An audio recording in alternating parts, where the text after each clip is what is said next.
아멘. 옆에 분하고 인사하십시다. 오늘도 큰 은혜 주실 줄로 믿습니다. 한 번 더요. 오늘도 큰 은혜 받으세요. 주시는데 안 받으면 안 되잖아요. 주실 때 큰 은혜 받는 역사들이 일어나기를 간절히 바랍니다.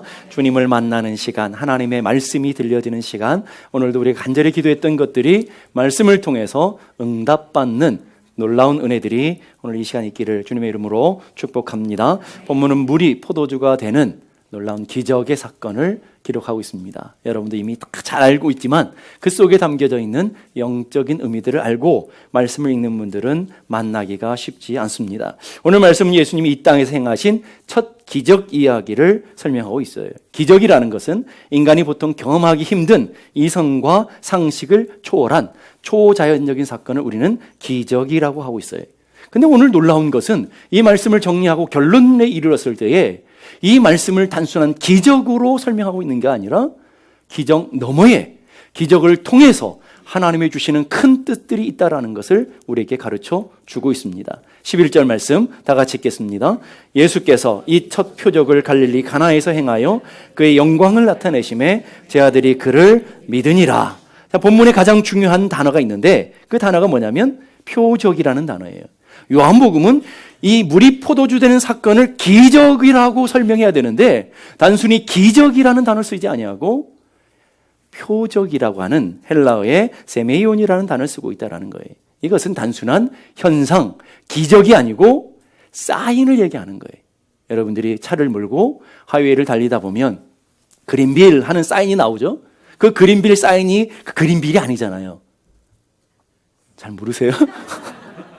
그린빌 사인이 그린빌이 아니잖아요. 그린빌이라고 하는 걸 안내해주는 사인판일 뿐이라고요. 그런 것처럼 오늘 이 표적은 단순히 사건이 중요하다는 말이 아니에요. 오늘 나타난 이 현상, 물리적인 현상이 중요한 게 아니고 이 기적을 통해서 하나님 뭔가를 보여주는 사인으로 이 기적을 사용하고 있다 하는 것을 얘기해 주고 있습니다. 뭔가를 알라고 이 표적을 통해서 무엇인가를 드러내시는데 하나님이 계시해 보이시는데 영적인 메시지를 주시는데 그걸 우리가 깨달아서 그것을 알아내는 하나님의 사람들이 되라고 주시는 말씀이다 라고 얘기하면 그럼 11절을 다시 보시니까 이 표적을 갈릴리 가나에서 행하여 이 기적이 나타났어요. 이것을 통해서 하나님이 계시에 드러냈는데 뭘 계시했냐면 그의 영광을 드러내 보이셨다. 그의 영광이 뭐예요? 예수님이 하나님이시라는 것, 예수님이 창조주시라는 것, 예수님이 우리가 그토록 기다리고 기다렸던 그리스도라는 것을 드러내 보이셨더니 제 아들이 그 영광을 보고 그 예수를 믿게 되었다. 오늘 그 사인으로 오늘 첫 번째 표적을 나타내 준다라고 얘기하는 거예요. 이 가나의 혼인잔치의 표적은 다른 복음서에 기록되지 않아요. 맞죠? 저를 보는데 있는 것처럼 보세요. 마태복음에 있나? 마가복음에 있나? 누가복음. 다른 복음에 찾아오시면 제가 돈 드릴게요. 예, 없어요. 오직 요한복음에만 기록된 유일한 기적사건이라는 것을 우리는 보여줘요. 그러면 요한복음만 기록된 사건을 통해서 하나님이 무엇인가 분명한 사인을 우리에게 주시기를 원하시는 특별한 계획이 있다는 거죠. 요한복음 21장 25절을 보니까 예수께서 행하신 일이 이외에도 많으니 예수님 행하신 엄청난 일들이 많아요. 예수님이 하신 많은 이야기들과 사건들이 많단 말이에요. 그런데 낱낱이 기록하지 않는다. 이 말은 뭐예요? 뽑고 뽑아서 선별해서 요한복음이라는 것을 기록하면서 너희에게 주는데 그 이유가 있다라는 거예요. 이 기록된 책을 두기에 부족한 줄 알다. 다 기록하면 기록할 수가 없다라는 말이죠.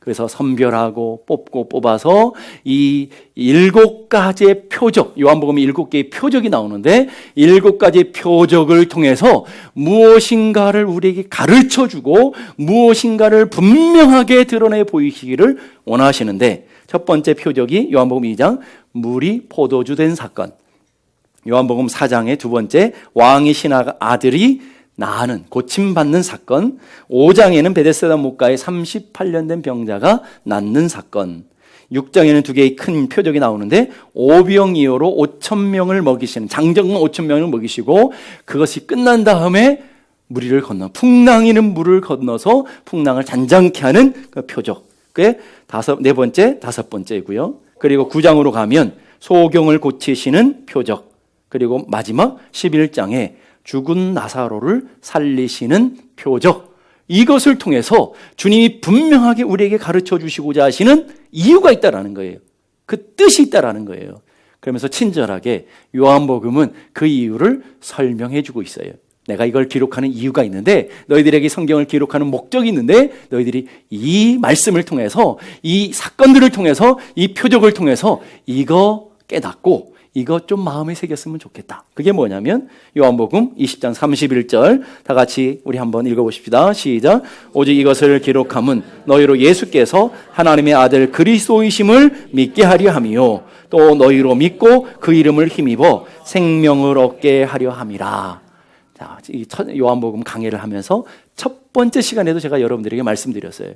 이 요한복음을 기록한 목적이 있는데, 그 목적은 다른 것이 아니라 예수가 하나님이시다 하는 것, 예수가 바로 그리스도라는 것을, 하나님의 아들이시라는 것을 보여주기 위함이다라는 거예요. 오늘 7가지 표적 중에 물이 포도주가 되는 사건 역시도 동일하다라는 거예요.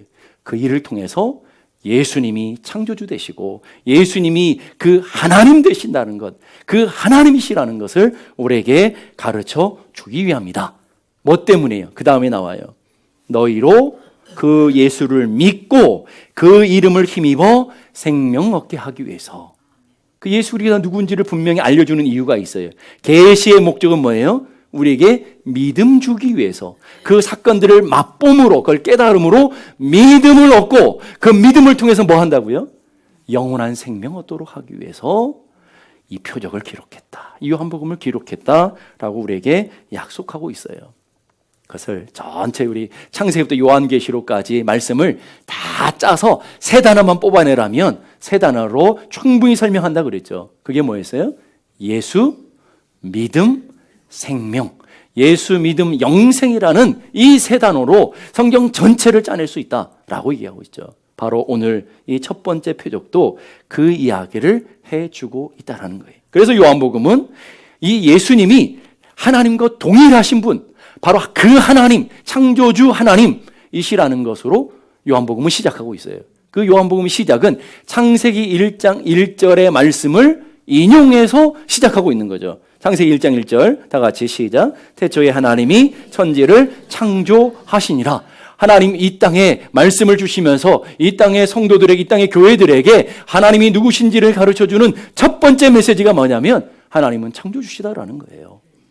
하나님은 너희들을 창조하고 너희들을 주관하는 진짜 하나님이다 라고 가르쳐주고 있는데, 요한복음은 그 창세기의 그 말씀을 순차적으로 따라서 그 말씀을 인용하고 있다라는 거예요. 요한복음 1장 1절 다 같이 시작. 태초에 말씀이 계시니라. 태초에 말씀이 계셨어요. 그분이 누구예요? 하나님, 예수 그리스도라고 얘기해 주시고는 3절에 그분이 누구신지를 설명하고 있어요. 3절 다 같이 시작. 만물이 그로 말미암아 지은 바 되었으니 지은 것이 하나도 그가 없이는 된 것이 없느니라.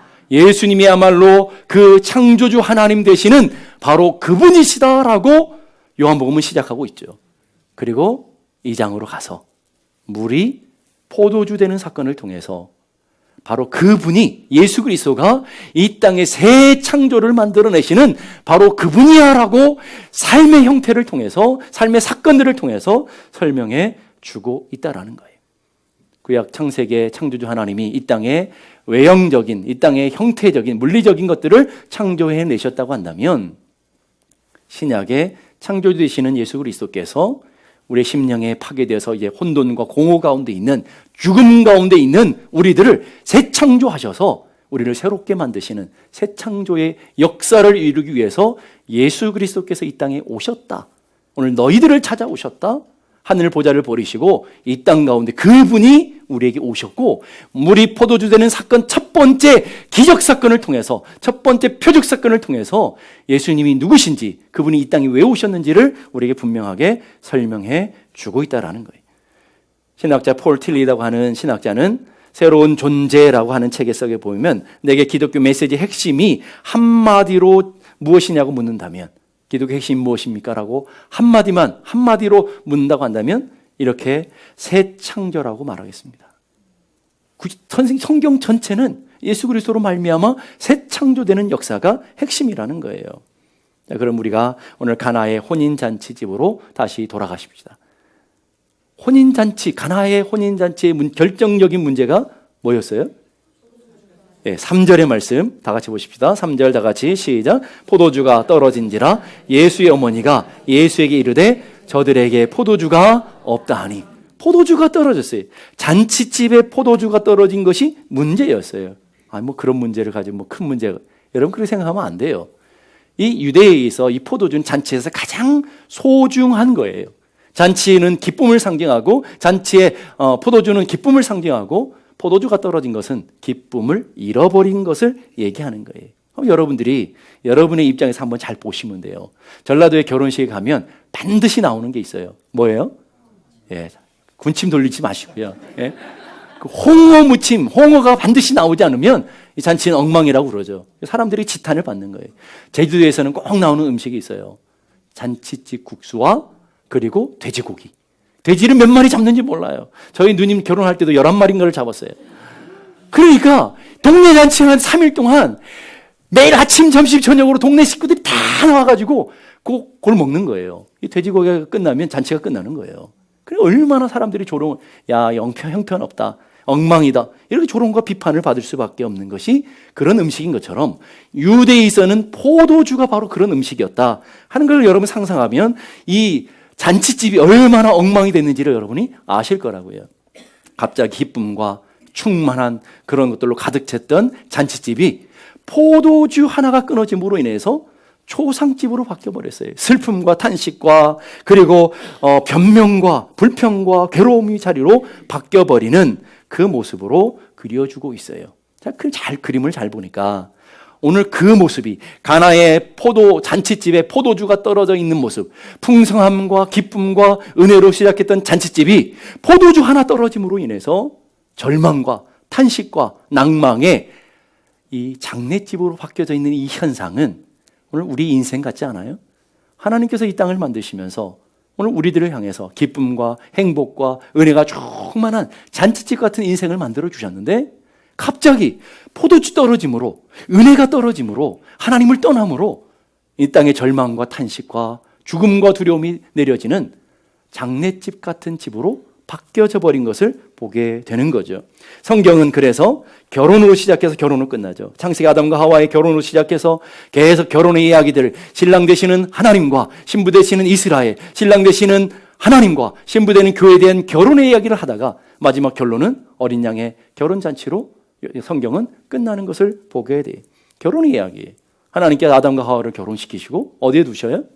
에덴이라는 곳에 두시죠. 창세기 2장 8절 다 같이 여호와의 하나님이 동방의 에덴에 동산을 창설하시고 그 지으신 사람을 거기 두시니라. 자, 아담과 하와를 결혼한 신랑 신부 잔치집과 같은 그곳을 어디에 두셨다고요? 에덴에 두셨다. 에덴이라는 뜻은 기쁨, 행복, 만족이라는 뜻이라 그랬죠. 하나님이 인간을 만드시고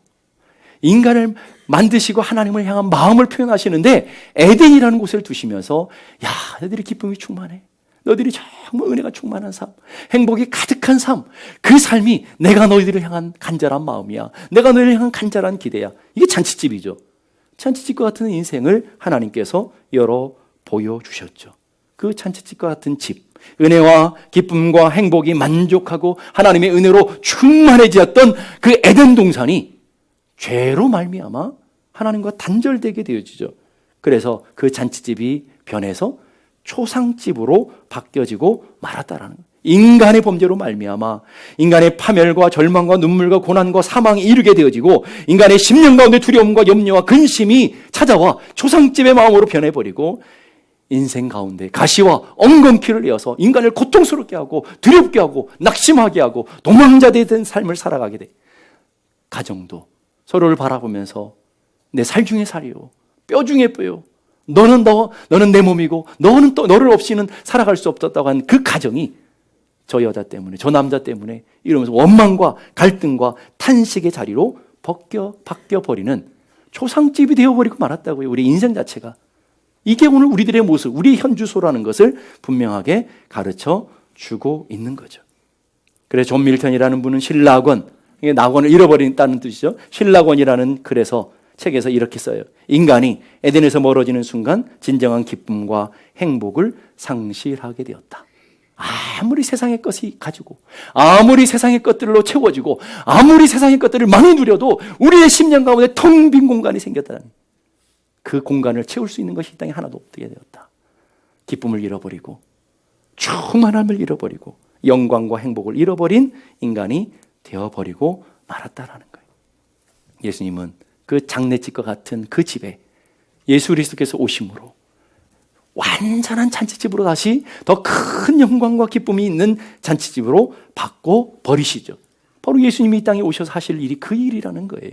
이 땅의 죽음과 두려움과 절망과 서로 원수됨 인해서 초상집과 같은 그 집을 주님은 다시 잔치집과 같은 기쁨과 은혜가 충만한 그곳으로 바꿔주시겠다. 그래서 예수님이 요한복음 10장 10절에 예수님이 이 땅에 오신 목적을 분명하게 우리에게 설명하죠. 내가 온 것은 양으로, 양이 누구죠? 오늘 인간들로 하여금 생명을 얻게 하고 더 풍성히 얻게 하렵니다. 두 단어를 써요. 생명과 풍성함. 그 생명과 풍성함 어디에 있던 거예요? 에덴에 하나님 안에 있었던, 하나님과 더불어 있었던 그 잃어버린, 이 인간이 잃어버린 그 기쁨, 행복, 풍성함, 생명을 주기 위해서 너희들에게 왔다. 장례집이 결혼집으로 다시 회복되는 은혜를 주시기 위해 왔다라고 주님이 얘기하는 거죠. 포도주가 모자라서 결핍의 인생을 이제 다시 좋은 것으로 채우시는 하나님의 역사, 초상집과 같은 불행한 삶의 역사들을 단절하고 깨트리고 다시 여러분의 심령 가운데 기쁨을, 여러분의 가정 가운데 온전한 회복을 주기 위해서 예수님께서 이 땅에 오셨다. 그 얘기를 해주려고 하는 거라고요. 기쁨과 즐거움이 사라지고 고민과 낭만과 절망 가운데 있는 우리의 삶의 현수소를 이제 더 큰 기쁨으로, 더 놀라운 즐거움으로 회복시켜 주시기 위해서 주님이 오셨다라는 거예요. 그다음에 잘 보세요. 초상집과 같은 잔치집이 초상집으로 바뀌어버린 이유가 뭐였어요? 포도주 떨어진 것 때문이었죠. 그러면 예수님이 그 초상집과 같은 그 집을 다시 잔치집, 기쁨이 가득한, 은혜가 충만한 결혼식 집으로 바꿔버리셨죠. 다시 회복시켜 줬어요. 그 회복시키신 하나님의 근본적인 것이 뭐였어요? 다시 포도주를 부어주셨기 때문에, 포도주를 회복시켜 주셨기 때문에 그런 놀라운 역사가 일어나게 되었다라는 거예요. 그러면서 친절하게 성경은 그 포도주가 무엇인지를 가르쳐주고 있어요. 그 포도주가 무엇인지 요한복음 6장 조금 더 나가면 6장 55절에 내 살은 참된 양식이요 내 피는 참된 음료로다. 음료가 뭐예요?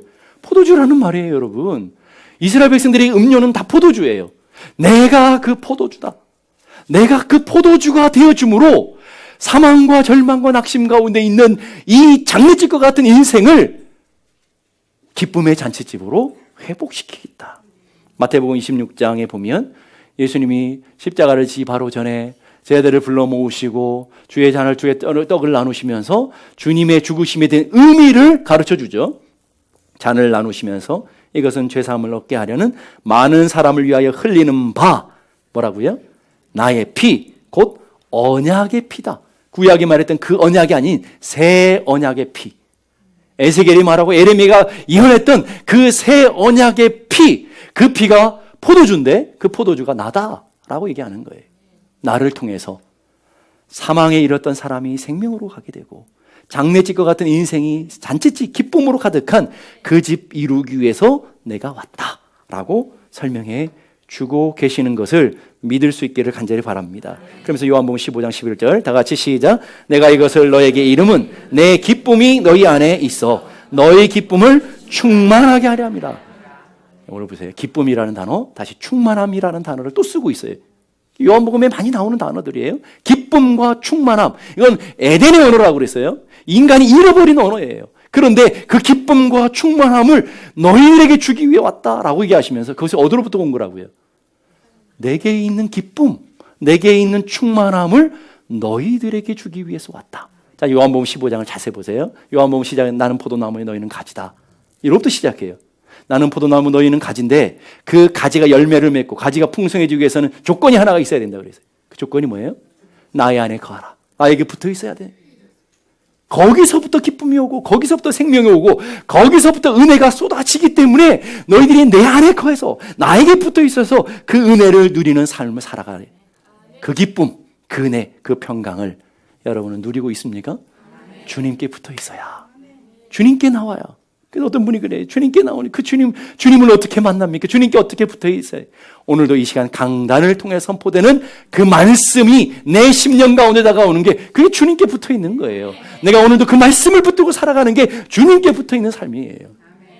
그럴 때 그 하나님 안에 있는, 하나님 안에서 누렸던 그 에덴에서의 기쁨, 에덴에서의 만족, 에덴의 행복이 예수 그리스도를 통해서 너희들에게 흘러가게 될 것이고 그 기쁨이 충만하게 될 것이다. 우리가 지난주에 하나님과 우리 사이에 원수되어서 중간에 막힌 담이 있었고, 그리고 그 담이 결국 하나님과 우리 사이를 막아버렸잖아요. 예수님께서 이 땅에 오셔서 그걸 허물어 버리시고 다리가 내어주셨죠. 그 다리를 통해서 하나님의 풍성하심을 겪게 되고 하나님의 기쁨을 누리게 되고 하나님의 은혜를 누리게 되고 우리의 삶에 하나님 부으시는 그 충만한 상태, 그 충만함이 이루어지는 상태, 그게 뭐예요? 그게 하나님 나라라고요. 그게 하나님 나라. 하나님 나라는 오늘 우리 삶의 겉으로 드러나는 것이 아니고 그 충만함이 누려지는 상태. 로마서 14장 17절 다 같이 하나님 나라는 먹는 것과 마시는 것이 아니요 오직 성령 안에서 의와 평강과 희락이라. 겉으로 보이지는 현상적인 물리적인 사건이 중요한 것이 아니고 너희들 안에 하나님과의 관계가 회복되는 걸 의라고 그래요. 그리고 그 의로 말미암아 하나님의 것들이 내 삶에 누려지는 상태를 평안이라고 그래요. 그 평안으로부터 나오는 것, 하나님과의 그 평안으로부터 주어지는 것이 뭐예요? 기쁨이에요. 기쁨. 그 기쁨의 열매들이라는 거예요. 그래서 그 기쁨이 충만한 상태를 하나님 나라다라고 얘기하는 거예요. 저는 하나님께서 예수님께서 이 땅에 오셔서 그 기쁨을, 그 평강을 너희들에게 주기를 원한다. 나는 그렇게 하기 위해서 왔다 라고 얘기하시고 주님이 오셔서 십자가 져서 죽으심으로 그것을 완성하셔서 여러분들에게 하나님 안에 있는 그 기쁨을, 하나님 안에 있는 평강을 여러분에게 부으신 것을 믿을 수 있기를 바랍니다. 마치 안 받은 표정으로 저를 보시면 안 되고 그 기쁨이 여러분 안에 충만하셔야 돼요. 그래서 마지막 때 그 하나님 나라가 완성되어져 있는 상태의 모습을 요한계시록 21장에 설명하죠. 요한계시록 21장 3절 4절 말씀 다 같이 시작. 내가 들으니 보좌에서 큰 음성이 나서 이르되 보라 하나님의 장막이 사람들과 함께 있음에 하나님이 그들과 함께 계시리니 그들은 하나님의 백성이 되고 하나님은 친히 그들과 함께 계셔서. 여기까지요. 자, 구약 전체 이야기가 이 이야기예요. 3절의 이야기라고요. 에덴을 잃어버린 인간에게 주님이 끝없이 연애하시죠. 끝없이 부르셔요. 그 주님을 잃어버린 인간들에게 주님이 찾아오셔서 장막 세워주셔서 성막을 통해 주님을 만나는 통로들을 주시죠. 그렇잖아요. 그래서 너는 나의 백성이 되고 나는 너의 하나님이 되고. 이게 구약 전체의 언약이라고요. 이게 전체 이야기라고요.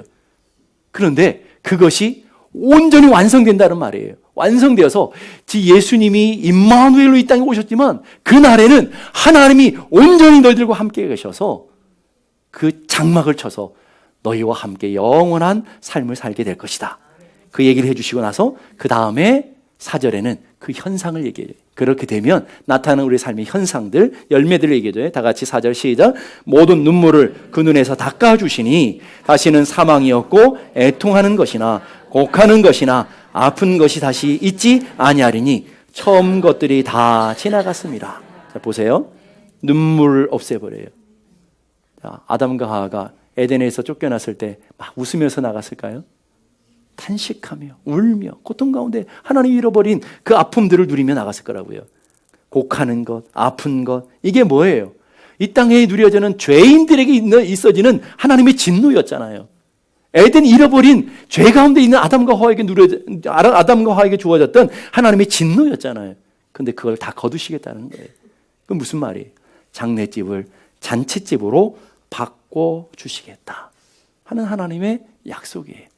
교회는 그 하나님의 천국의 기쁨, 천국의 평안을 맛보는 곳이 교회인 것을 믿습니다. 예, 별로 그렇지 않은 것 같아요. 예, 교회는 그 하늘의 기쁨, 하늘의 영광을 맛보는 잔치집과 같은 곳이 바로 교회란 말이에요. 이런 기도를 통해 예배를 통해 오늘 하나님을 앞에 찬양하는 것들을 통해서 우리는 하나님의 영광을 맛보고 하나님의 은혜를 누리며 하늘 평강, 하늘 기쁨을 맛보하는 거예요. 그래서 맛봄으로 어떻게 하는 거예요? 야, 내가 이렇게 이 땅에서 주님 앞에 맛보는 것도 그게 놀랍고 기가 막힌데 저 하늘에 가면 얼마나 좋을까? 그 하늘의 영광이 온전한 영광 가운데 있으면 얼마나 복될까? 그걸 소망하며 날마다 나아가는 삶이 교회 신앙 여정이라고요. 믿습니까? 그러면 우리는 설레야 돼. 교회 오면 오늘도 하나님이 강단을 통해서 무슨 말씀을 주셔서 내 삶의 기쁨을 회복시켜 주실까? 오늘도 우리의 기도 가운데 어떤 하나님의 응답을 주셔서 하나님 우리의 삶의 행복을 회복시켜 주실까? 이런 설레임들이 있어야 되는데 설레이셨습니까? 기대가 되셨습니까? 사모하셨어요? 어떤 마음으로요? 연애할 때에 사랑하는 임을 만나기 위해서 막 기대함으로 설레임으로 어떻게 하면 좀 더 빨리 갈 수 있을까 막 그런 간절함으로 아니었던 분들은 상상하지 마시고요. 예? 그런 마음으로 가는 마음으로 우리 여러 예배를 나오셔야 해요. 이 예배가 천국의 향연이라고 그러잖아요. 하늘의 은혜를 맛보는 가장 놀라운 통로 이게 예배고 그 예배 가운데 우리는 하나님의 임재를 맛보고 하나님의 영광을 누리는 하늘의 것들을 누리는 귀한 것들을 누리는 복된 삶이 된 줄로 믿습니다. 그래서 교회 오면 여러분들이 행복해야 돼요. 즐거우고 기뻐야 돼요. 옆에 분 보세요. 행복한지 기쁜지 막 은혜가 충만한지. 여러분 심령에 하나님 나라가 회복된 사람들은 얼굴로 나타나요. 행복하고 막 기대가 돼 소망하고 오늘 또 어떤 은혜를 주실까? 여러분처럼 스펀지처럼 빨아들인 것처럼 막 기대가지고 어떤 분은 눈이 튀어나올 것 같아요. 막 간절. 그런 설레임과 그런 기대, 그 기쁨 이게 천국의 향연이라는 거죠. 그런 사람 세상이 줄 수도 세상이 알 수 없는 그 기쁨 그 은혜를 누리는 자들이 성도인 것을 믿을 수 있기를 바랍니다. 그 맛을 이 가나의 혼인잔치에 물이 포도되는 사건을 구약에 미리 예표한 사건이 있어요. 출애굽기 15장에 보면 이스라엘 백성이 하나님의 은혜로 홍해를 건넜어요. 구원받았다고요. 그리고 가나의 여정을 지나가요. 목이 말라요. 막 타는 데는 갈등이 있어요. 물을 찾아요. 그래서 물을 만났어요. 뭘 만났어요? 마라의 물을 만났어요. 정말 간절한데 그게 마라예요. 쓴물이에요. 독이 든 물이라고 세균이 가득해서 그걸 먹으면 구토나고 죽는 그런 물을 만나게 된 거예요. 우리 인생이 그렇잖아요. 우리 인생이 막 간절히 생명의 물을 찾는데 생명물을 찾고 막 했는데 다 썩은 물이에요. 다 그런 물을 만나는 삶. 그 물이 어떻게 회복되나요? 그 인생이 어떻게 회복되나요? 출애굽기 15장 25절 보니까 모세가 여호와께 부르짖었더니 여호와께서 그에게 한 나무를 가리키시니 그가 물을 던짐에 물이 달게 되었더라. 독이 들어있는 물, 마라의 쓴물, 도무지 소망이 없는 물에 뭘 던졌어요? 한 나무를 던졌어요. 그 나무가 뭐예요? 예수 그리스도의 십자가죠. 성경학자 맥주 헬리라는 분이 이 말씀을 해석하면서 이렇게 해요. 모세가 던진 나무야말로 인간의 질병과 고통과 죄와 죽음을 고치고 해결하는 예수 그리스도의 십자가를 의미한다. 그게 십자가라는 말이에요, 여러분. 그 십자가가 마라의 독물을, 마라의 쓴물을 도무지 마실 수 없는 심판과 고통과 저주의 그 물을 생명의 물로, 단물로 바꾸어 주시는 여호와 라파의 사건이 바로 출애굽기 15장에 기록된 사건인 것을 믿을 수 있기를 바랍니다. 오늘 하나님께서는 오늘도 여러분의 인생의 마라를 만났을 때, 여러분 인생의 홍해를 만날 때, 여러분이 가나의 혼인잔치처럼 포도주가 끊어져서 더 이상 소망이 없는 우리의 인생 가운데, 낙심하고 절망하는 인생 가운데 주님이 찾아오셔서 장례집을 잔치집으로 바꿔주시듯이 여러분의 인생을 바꿔주실 줄로 믿습니다. 질병 때문에 고통당하고 포도주가 끊어진 것처럼 물질이 다 끊어지고 내 삶의 소망의 줄들이 다 끊어진 그 자리에 주님이 포도주 회복시켜 주심으로 우리 삶을 회복시켜 주시는 은혜가 일어나게 될 줄로 믿습니다. 자녀들 때문에 고통스럽고 배우자 때문에 고통스럽고 앞이 막막해서 인생의 물을 찾았는데 그 인생의 물이 마라예요. 마라, 쓴물이에요. 그런 절망 가운데 있는 우리 인생 가운데 주님이 십자가로 찾아오셔서 우리의 심령을 회복시켜 주시고 우리의 가정을 치유하시고 자녀들을 만져주시고 온전케 하셔서 회복시켜 주시는 놀라운 은혜가 오늘 우리에게 말씀하시는 복음이라고요. 은혜라고요. 그러기에 여러분이 인생을 살아가면서 복음 안에 있는 사람은 더 이상 옛날의 쓴뿌리들을 타령하면 안 돼요. 옛날에 상처를 울거먹으면 안 된다는 거. 어느 때까지 그 상처 언제까지 쓴뿌리 그러냐고요. 복음이 들어오는 순간에 쓴뿌리는 다 파지는 거예요. 복음의 십자가가 닿는 순간에 동물이 다 치료되어 단물이 되어지는 거예요. 그 고통이 오히려 감사의 제목이 되어지고 내 인생의 상처들이 오히려 상처 입은 치유자가 되어서 하나님의 나라를 위해 하나님의 영광을 위해 유효한 통로가 되어지는 역사. 우리를 통해서 보면 알잖아요, 여러분. 우리들의 상처들이 변해서, 우리들의 가난이 변해서, 우리들의 절망과 낙심들, 인생의 문제들이 변해서 주님의 복음을 통해서 온전히 새롭게 되어져서 우리가 쓰임받고 있잖아요. 우리가 회복되었잖아요. 그러니까 여러분 교회 안에 와가지고 뭐 상처, 쓴뿌리 이 타령하면 안 된다니까요. 복음 안에는 죄인들이 변해서 의인이 되어져요. 죽음까지도 변해서 영생이 되어지고, 쓴물이 변해서 단물이 되어지고, 옛사람이 변해서 새사람이 되어지고, 불행이 변해서 행복이 되어지고, 낙심과 두려움이 변해서 찬송과 감사가 되어지고, 우리 인생의 슬픔과 절망이 변해서 기쁨의 노래가 되어지는, 이게 복음이라고요. 교회 오면 그 복음을 누리고 그 은혜를 누리는 곳이 교회여야 되는 곳이에요. 그래서 주님께 나와야 돼요. 주님께 나오는 자들은 다 아브라함이 아브라함 되어지는, 야곱이 이스라엘 되어지는, 그리고 사울 같은 대적자가 바울이 되어지는 놀라운 축복이 일어났던 것처럼 오늘 우리 가운데서도 성경에 특별한 인물 되게 많다는 일이 아니고, 오늘 우리 가정 가운데, 우리 심령 가운데, 여러분의 기업 가운데, 여러분의 삶의 토장 가운데 오늘도 진행형으로 계속 반복되고 있는 마라의 쓴물을 단물되게 하는 하나님의 역사, 가나의 물을 포도주 되게 하는 하나님의 역사, 광야를 길을 내시 강물을 내시는 하나님의 역사가 오늘도 우리 가운데 일어나고 있는 것을 믿을 수 있기를 바라요. 오늘 요즘 새벽마다 호세아 강해를 듣고 있어요. 하나님께서 범죄한 고멜 같은 인생들을 광야로 끌고 가셨어요. 왜 광야로 끌고 갔다고 그랬어요? 그 광야에 하나님의 말씀이 들려지기 때문에. 광야 미드바라는 곳에서, 그 미드바라는 곳은 다바르라고 하는 하나님의 말씀으로 하나님의 음성이 들려지는 곳이기에 하나님의 백성들을 그 고난의 현장으로, 마라의 쓴물 자리로 끌고 가셔요. 그리고 그 말씀이 있는 곳이 지성소가 되어져요. 하나님의 말씀이 들려지는 그 광야, 쓰디쓴 그 거친들이 지성소가 되어진다고요. 하나님의 임재가 가득한 곳이 되어진다고요. 하나님은 그렇게 역사하시기 위해서 우리를 우리의 삶의 고통의 자리로 내어 끌고 가시는 거라고요. 우리는 그리스도 안에 있으면 누구든지 새로운 피조물이 될 줄로 믿습니다. 그러니 누구든지 그리스도 안에 있기만 하면 새로운 피조물이 됐는데, 이전 것은 어떻게 됐다고요? 지나갔다고요. 왜 과거에 매여 사냐고요. 이전 것은 지나갔어요. 끝났다고요. 그리스도 안에서 이미 다 덮어졌다고요. 왜 여러분이 파내세요? 왜 여러분 상처를 들치시냐고요. 왜 딱정이 앉은 걸 끄가 돼서 피 출출 나면서 왜 상처 운영하냐고요. 이미 끝났어요. 과거는 지나갔으니 보라 새 것 되었도다. 여러분 새로운 피조물이 되었고 새 것 되었고 온전한 하나님의 사람이 된 줄로 믿을 수 있기를 바랍니다. 그리스도 안에 있으면 새로운 피조물이 되었어요. 우리의 겉사람은 날마다 쇠하지만 우리의 속사람은 날로 새롭도다. 그래서 천국을 향해 갈등한 날마다 새로운 기쁨을 누리고 새로운 찬송을 맛보며 새로운 은혜를 누리는, 우리는 새 노래를 찬양하는 하나님의 거룩한 성도라는 것을 잊지 말아야 되는 거예요, 여러분. 아무리 삶이 힘들고 여러분의 삶이 마라의 현장이 있다 할지라도, 고통의 광야 현장이 있다 할지라도, 가나의 물이 포도주가 떨어진 삶의 현장이 있다 할지라도 그곳이 곧 하나님의 지성소로 바꾸시는 놀라운 은혜가 있기에 우리는 새 노래를 찬양하는 하나님의 사람들인 것을 믿을 수 있기를 바랍니다. 기적 중에 기적은 예수님으로 우리가 변한 거라는 거예요. 내 마음이 변했어요. 내가 변했더니 가정이 변했어요. 가정이 변했더니 삶의 자리들이 다 변했어요. 내 말이 바뀌어야 되고요. 내 인격이 바뀌게 되고요. 내 삶이 완전히 바뀌어지는 놀라운 은혜가 복음 안에 있단 말이에요.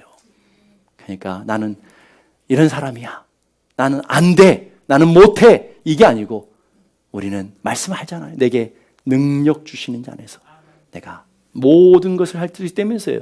근데 왜 난 어떤 것만 해요? 모든 것. 그리스도 안에 있으면 새로운 피조물이 되어서 옛날에 우리의 삶의 학력이 좀 어떤지 못 배웠든지 상관이 없다고요. 과거의 상처가 무엇인지, 과거에 가난했든지 전혀 상관없다고요. 우리 주님은 여러분들을 새롭게 만드셔서 하나님 나라를 위해서, 하나님의 영광을 위해서 위대하고 크게 사용하시를 은혜가 있는 것을 믿을 수 있기를 바라요. 그걸 보여주는 사인이라고요. 하나님 창조주시다. 하나님 여전히 살아계신 분이시다. 그리고 그 하나님이 너희와 함께하고 있다. 하나님은 너를 사랑하는 여호와다. 오늘 그 소망을 갖고 좀 담대해지자고요. 어깨 좀 펴고 살자고요. 얼굴을 좀 펴자고요. 예? 얼굴을 기쁨으로, 감사함으로.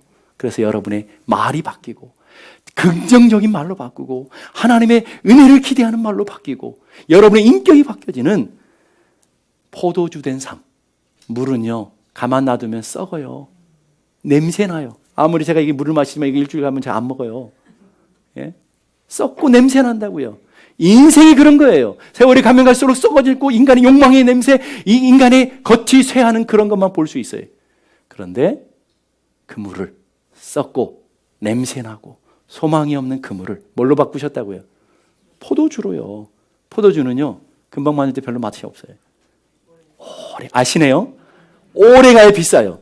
세월이 오래오래 묵으면 묵을수록 더 고귀하고 더 존귀해져요. 하나님은 여러분이 세월 가면 갈수록 더 존귀하고 주님 앞에 더 한 걸음 한 걸음 가까우면 가까울수록 더 아름답고, 예, 한 분만 아멘 하시네요. 더 귀하고 더 소중한 보배 같고 이런 거룩한 존재로 만들어 가시겠다. 물 같은 존재들을 포도주같이 천하에 바꿀 수 없는 거룩하고 존귀한 자들로 다 세우시겠다고 하는 사인표라고요. 사인표. 오늘 여러분을 향한 하나님의 사인이라고요. 기대하자고요. 소망하자고요. 그리고 그런 하나님의 약속들을 바라보며 우리가 우리를 소망하며 우리를 바라보는 믿음의 삶들이 되어지기를 주님의 이름으로 축복합니다. 다 같이 일어나셔서